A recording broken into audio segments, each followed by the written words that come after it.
Heads up. Is this our water that's here? Yeah, perfect, thank you. Come join me. Yasmin and then Noor on my right. Okay. And Sam. Recording in progress. It's close for your in camera. Come on, sit on the other side. Yeah, please. Stand. Yeah. Is it off? On silent? Silence. Okay. Good morning, bonjour, Tanzi. I'm Independent Senator Marilou McPhedran, and I come from Treaty 1 territory and the homeland of the Métis Nation, Manitoba. I'm very honored to have with me today young Rohingya women advocates who are able to report in very personal terms about the ongoing genocidal violence against Rohingya in many parts of the world. Joining me today on my left is Yasma Ullah, RMCN member, and Noor Aziza.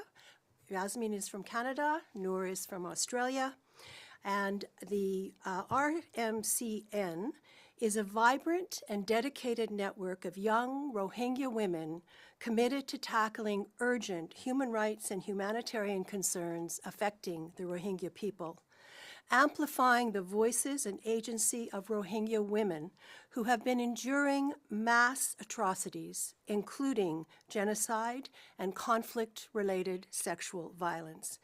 The RMCN mission is to effect change in the Rohingya homeland of Arakan in a democratic Myanmar, and to ensure respect for Rohingya displaced and refugees wherever they may be. The RMCN calls upon the Government of Canada urgently to support the Rohingya directly in this moment of extreme need, and we will hear much more of that from our speakers today. And in addition to Yasmin and Noor, I'm very honored to have with us experts from Inter Pares, Sam McGavin, and also from the University of Ottawa Law, Professor John Packer. And without further ado, I'm going to invite Yasmin to speak with you. Yasmin.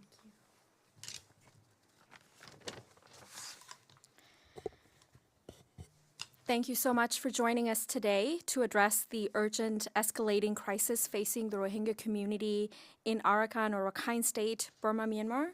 My name is Maìyafuìnor, and I am a Rohingya Canadian human rights activist currently serving as the executive director of the Rohingya Maìyafuìnor Collaborative Network. I was born in Arakan State, Myanmar, during the height of the violence against Rohingya in the 1990s. Seeing no way out, my parents decided to flee from the country in 1995. We were displaced in Thailand without legal status or protection for 16 years before a group of kind Canadians stepped up to help us through a sponsored resettlement process. 14 years later, I am now one of the very few fortunate Rohingya who live in relative peace. Unfortunately, only 1% of the Rohingya out of 1.8 million people worldwide are currently living in freedom. Since May of this year, we have witnessed a horrifying escalation of violence against Rohingya people. Drone attacks, airstrikes, and the systematic burning of homes by both the Arakan Army and the military junta have left approximately 95% of the Rohingya community displaced internally. This brutal campaign not only resulted in widespread suffering, but has also led to forced conscription of thousands of Rohingya men and boys who are coerced into becoming frontline fighters in a conflict that seeks to erase their very existence. One harrowing account of a Rohingya man captures the despair. Quote, "They use us as frontline fighters. They want to wipe us out. It's the AA, or the Arakan Army, and Myanmar military's policy," unquote. This dark reality reveals how both the junta and the Arakan Army are using our community as pawns for their goals, subjecting them to torture, abuse, and death. The consequences of this violence are dire, fostering a deepening divide and a culture of hatred that threatens the very fabric of our society in Burma, Myanmar. In a tragic twist, 25,000 Rohingya have fled from Mongdo and Buthidaung townships to Bangladesh Cox's Bazar area in the past month. Yet, They now find themselves without essential humanitarian support. Rohingya-led organizations such as ourselves have stepped in, providing emergency funds and food, while no other big humanitarian organizations have stepped in. These efforts, unfortunately, are insufficient to meet overwhelming needs of this vulnerable population, which consist very much of women and children. This violence marks what can only be described as a second wave of genocide against the Rohingya people. It underscores the urgent need for accountability in a country rife with ideological turmoil, where armed groups operate with impunity and civilians continue to bear the brunt of this conflict. Today, we call upon the Canadian government to take decisive actions. Our requests are as follows. 1. Leverage Canada's influence. Use your position to advocate for the National Unity Government to establish a working accountability mechanism that holds both the junta and the armed groups accountable for their crimes and end the culture of impunity. 2nd, end enablers of violence. Hold accountable not just the junta, but also its ASEAN enablers, both the government and private sectors, who continue to facilitate aviation fuel sales to the military used in deadly airstrikes and allow assets of genocide perpetrators to be stored within their national banking systems. 3, support Rohingya initiatives. Provide direct support to the Rohingya refugee initiatives, particularly those led by women. Expand humanitarian programs beyond Bangladesh to ensure comprehensive aid reaches those in dire need. We implore the international community, especially Canada, to stand with the Rohingya in this time of unimaginable suffering. The world cannot afford to remain silent while atrocities unfold, and there is no future for a democratic Burma, Myanmar without Rohingya in it. Thank you. Thank you so much, Yasmin. I need to say that I was in Cox's Bazar with the Global Network of Women Peace Builders in 2019.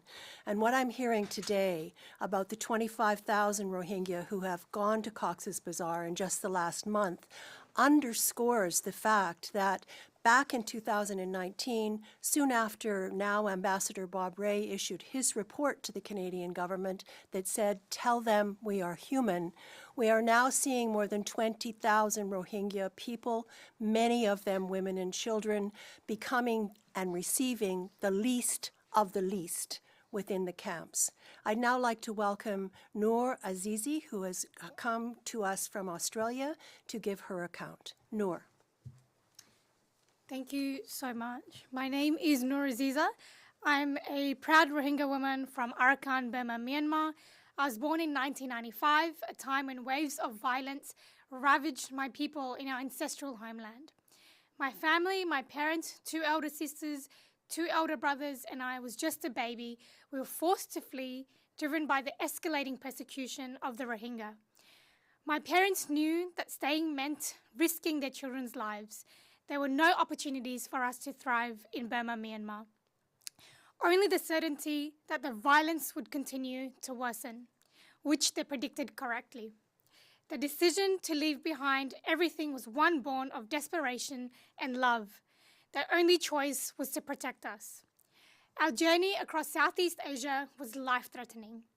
We walked through dense jungles, boarded any boat that would take us, survived on scraps of food, and relied on the generosity of host communities. We ended up in Sabah, Malaysia. I lived there as a refugee for the first 8.5 years of my life.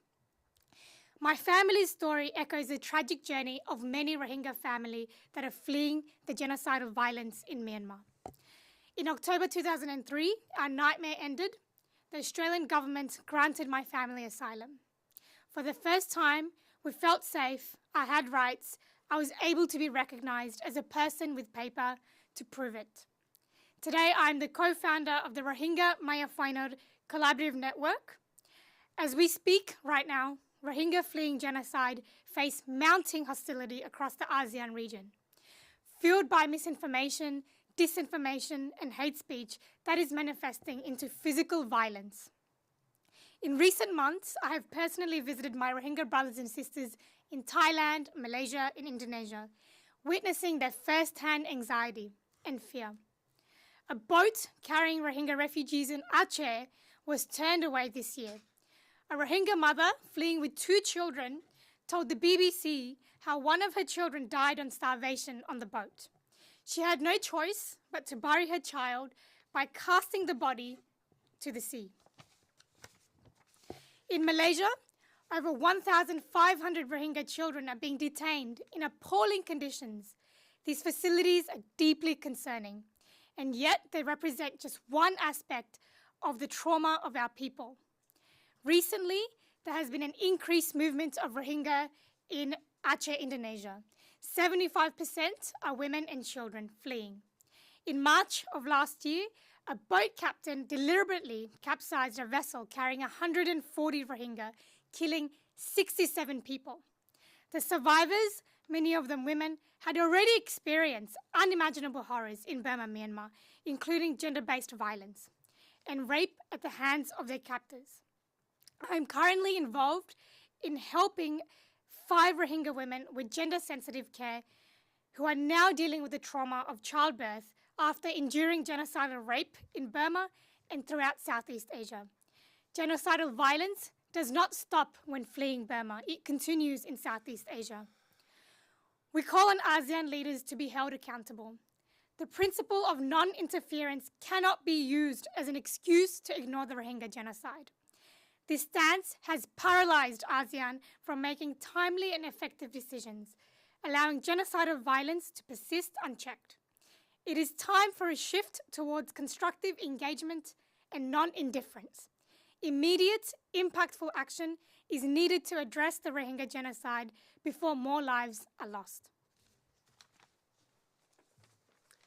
Thank you, Noor, and I think it's important to note that every single one of the accountability mechanisms that were set out by Yasmin and Noor are within the scope of the Canadian federal government. What we lack is the political will to take the kind of action that we were taking 5 years ago, and it's time to change that. I'd now like to invite Sam McGavin of the civil society organization Inter Pares, an expert in this area. Sam. Thank you, Senator McPhedran, for hosting us. It's an honor to be here alongside the deeply inspiring activists from RMCN. My organization, Inter Pares, has been working in solidarity with conflict-affected ethnic people, including Rohingya, from Myanmar since the early 1990s with the support of the Government of Canada. It's been over 3.5 years since a military coup ended a fragile and flawed experiment with democracy. But for the country's ethnic peoples, including the Rohingya, this current chapter of suffering is but the latest in a story of rights violations, atrocities, and military-controlled existence that stretches back decades. The current situation now is far from the headlines, but the scale and severity is dire. Beyond the numbers of 3.5 million displaced or 6 million children in need of assistance, the nature of suffering being inflicted upon everyday people is horrific, as we've heard. Beheadings, burned homes, forced recruitment, sexual violence, massive aerial bombardments against civilians. I could go on. The international community is doing little to stem this tide of horror. Canada has been one of the few countries playing a leadership role, but this is waning in the face of competing crises. It is time for Canada to renew its strategy to respond to the Rohingya and Myanmar crises. The legacy of the leadership offered by Ambassador Bob Rae during his term as Special Envoy must be continued. Centering gender equality and women's leadership in the strategy can also help Canada live out its commitments in its National Action Plan on Women, Peace and Security, which should be energetically implemented.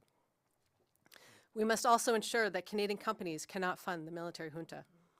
The Myanmar Oil and Gas Enterprise, or MOGE, is the largest remaining source of income for the junta and is therefore a critical target to halting the flow of funds that allows the junta to commit atrocities against its own people. Targeted and coordinated global sanctions against high-impact targets are a key way to use our economic force as an international community. Our sanctions allies in the US and the EU have partially targeted MOGE in their sanctions, but our own otherwise robust sanctions regime has failed to sanction MOGE. This must change. Canada must sanction MOGE. We must also scale up our humanitarian response, given the scale of the crisis, while ensuring that our assistance does not shore up junta control. Cross-border assistance, which uses the safety and networks of neighboring countries to channel support into conflict-affected areas, working through trusted local civil society, is the only way to ensure that aid from countries like Canada does not go into the hands of the military regime or be used to shore up their legitimacy. Canadian aid should not be politicized or weaponized. Our country should also recognize and provide expertise and material support to emerging democratic governance bodies at national and subnational levels. Nobody wants Myanmar to become a failed state, least of all the people of Myanmar. As we speak, there are emerging state-level governments across the country that are creating new aspirational systems, building on the work of established ethnic governance bodies. The National Unity Government should be one of the recognized and supported bodies, provided that it commits to truly building an inclusive democracy that gives equal rights and status to Rohingyas. Canada must not abandon our commitments towards conflict-affected people from Myanmar. The country needs our friendship more than ever. Thank you. Thank you, Sam. Bringing to this discussion this morning is esteemed professor of law, John Packer, who for many years has worked in a whole range of international multilateral organizations and is one of our foremost human rights experts in Canada. John, please. Thank you very much, Senator McPhedran. I first visited Arakan State in 1993 as a UN staff member investigating serious violations of human rights against the Rohingya people. That was in the shadow of the forced return from Bangladesh, the refoulement of Rohingya, of about 250,000 Rohingya who had fled in the second large exodus of Rohingya from their homelands. In August and September of 2017, a similar and much larger mass exodus of Rohingya, some 800,000 victims, caught international headlines, this time with live video circulated globally in real time. That was the fifth major exodus of Rohingya. By then, about 80 to 85% of all Rohingya, about 2 million refugees, had been forced out of their homeland, most to Bangladesh, but many others within the region, to Malaysia, Thailand, Indonesia, India, and beyond, notably to Pakistan and Saudi Arabia. Now, today, we are witnessing the sixth major push as a large part of the remaining 500,000 Rohingya in Arakan, Myanmar, have been displaced, their homes and communities destroyed, and thousands are clamoring again at the border with Bangladesh or to find any rickety ship to take them to safety abroad. Described as the most persecuted minority in the world, Rohingya have been subjected to an extraordinary and persistent litany of gross and systematic violations of human rights against these entirely innocent and non-threatening people. Scholars have labeled the ongoing genocide and persecution as a slow-burning genocide, conducted over decades and generations, systematically destroying a people who have done nothing except to exist as a distinct community in a valuable place in the northern Bay of Bengal, squeezed between competing states, unsympathetic governments, and murderous forces. Today, perhaps only 5% of Rohingya remain in their homes, shaking with an all-encompassing fear while watching their lands and livelihoods be taken or destroyed and their identity denied and dismantled as they are dispersed around the world. Today, you have heard from leading young women Rohingya, articulate, educated, courageous, and manifestly competent. They are calling, they are pleading for help, as they do all within their meager resources, to help at least the women and children in refugee situations they face increasing hate, exclusion, and deprivation. In some, Rohingya face an existential threat, their very existence as a distinct people, torn from their homeland and at pains to maintain, much less enjoy or celebrate their identity. They ask today for our recognition and political support. This should be easy to give. They also ask for concrete and material assistance to their people through them. This should also be easy to give. Indeed, evidence shows that assistance directed to and through women, focusing on education and self-help organizations, is the most effective use of resources. They also ask for accountability of the perpetrators of the genocidal junta destroying Myanmar and of other perpetrators specifically violating Rohingya.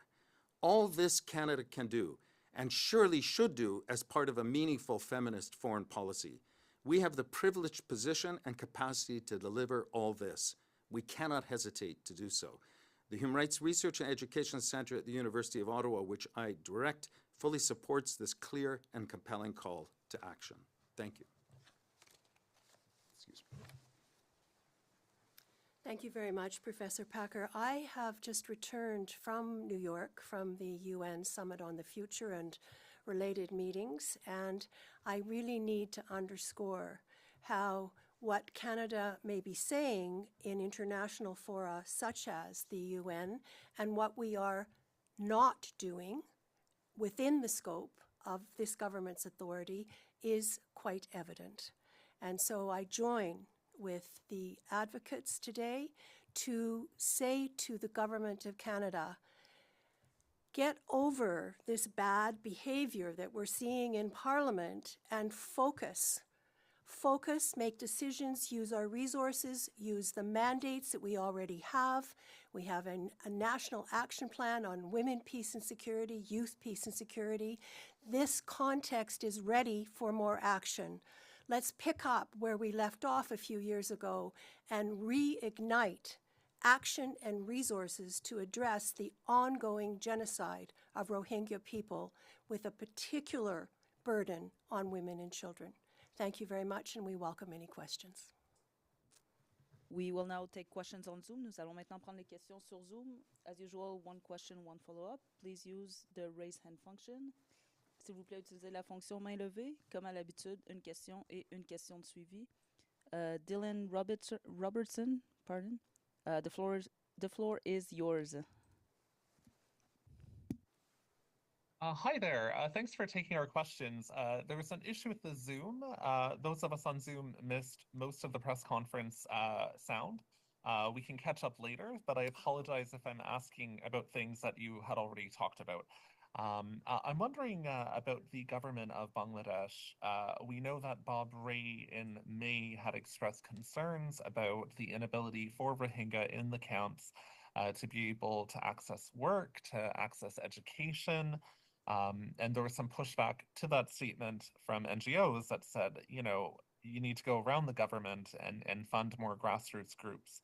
I'm wondering if we're doing enough for the relationship with Bangladesh right now, especially given Trudeau met, I believe, yesterday with Muhammad Yunus, and the Rohingya issue wasn't even mentioned in the readout from the meeting. I think that the current situation of the Rohingya remains uncertain, but groups like ours and many of our supporters are ready to tackle the issues and push for the new interim government to actually take a look at a more comprehensive humanitarian support, knowing that the funds and the humanitarian aid internationally available will be dwindled, and it has been dwindling. We would like to push for the new interim government to actually consider a more sustainable plan. And that plan would need to include availability and access to work, employment, and healthcare that the Rohingya community can participate in, as well as, you know, something that could be self-sustaining later on. And what this look like depends on what the new interim government allows, but we have a lot of hopes that they would actually join hands with us and join hand with many other Rohingya-led and refugee-led and other initiatives that listen and hear us. So I think that's all that we can say as of now. Dylan, I hope you could hear that answer. I want to only add that when I was in Cox's Bazar in 2019, I then went to the parliament in Bangladesh and had meetings with very high-ranking officials very close to the then president. And one of the issues here that relates to your question are the international obligations under international human rights treaties that, for example, guarantee a right to education to children, which was something that was being denied to all of the Rohingya children in Cox's Bazar at that time. It was international pressure. It was the advocacy of civil society organizations like those represented here today by Yasmin and Noor that made the change. It is far from realized to the extent that it needs to be, but this is the kind of advocacy that governments need to be hearing, because everything said here today, all of the requests made here today, are already within the scope and the mandate of the Government of Canada. Thank you for the question. Thank you. And just as a follow-up, just wondering about our Rohingya strategy. We had the first phase, the second phase, that expired in the spring. Ambassador Ray seemed to suggest that a third phase would be coming. I haven't heard anything. I'd like to know if any of you have heard of an actual articulated update to the strategy coming, and what that should include. I mean, I assume it's everything you've laid out today, but just if there was anything outside of that scope that you think should be in the third phase. Mr. Packer. Thank you for the follow-up. My understanding that the government is right now contemplating exactly a third phase or follow-up, but you're probably aware that the overwhelming majority of the substantial funding, $600 million in the last two phases, has been directed at essentially humanitarian assistance, and the great bulk of it through multilateral institutions and the Bangladeshi government. To my knowledge, and I am well involved with Rohingya representative groups around the world, but in Canada, where we have some dynamic young representatives, to my knowledge, virtually not a penny has come directly to Rohingya self-represented groups. I can say with confidence, none here in Canada have received, even though they are well involved, as you just heard from Yasmin and Noor. And I think that Canada needs to be, I mean, one of the slogans is not only to recognize, but to help Rohingya help themselves. This is a really urgent necessity. The second element is to leverage that enormous support. It's kind of astounding. As a substantial contributor, which is much appreciated, there's some hesitancy to actually point out and clearly call for, if not to demand, certain conduct, such as Senator McPhedran just mentioned, at least to respect the international obligations, such as under the Convention on the Rights of the Child, which is binding on Bangladesh and binding on Canada, to ensure education provision, minimum safety and health, and so forth. So I believe that leveraging should be part of the new phase, together with direct support with Rohingya representative groups. Thank you. Sam McGavin. Thank you. I wanted to address the fact that there has not yet been an announcement. We are calling for a renewal of the strategy.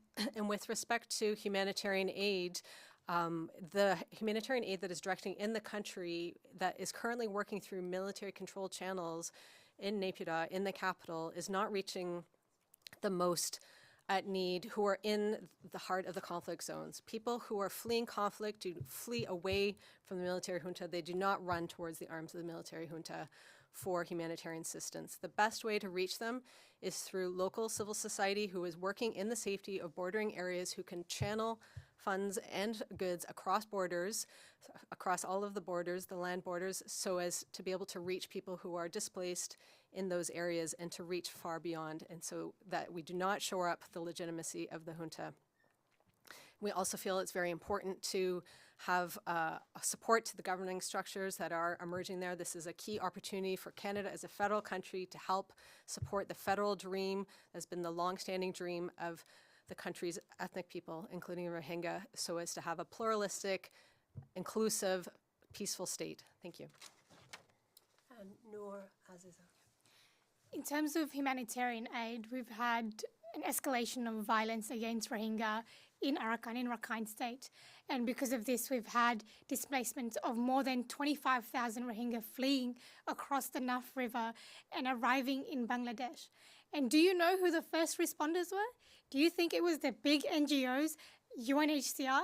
It was actually us, the Rohingya women, responding to more than 1,000 Rohingya families, providing them with aid, food, support, and we're seeing many women and children arriving without their husbands because their husbands are being kidnapped or killed. So we are often the first people to listen to the stories of our people fleeing the ongoing genocide. So it just highlights the important factor that Professor Packer just said, needing to support Rohingya-led organizations. Thank you. Thank you. This concludes the press conference. Merci. Thank you very much. Thank you.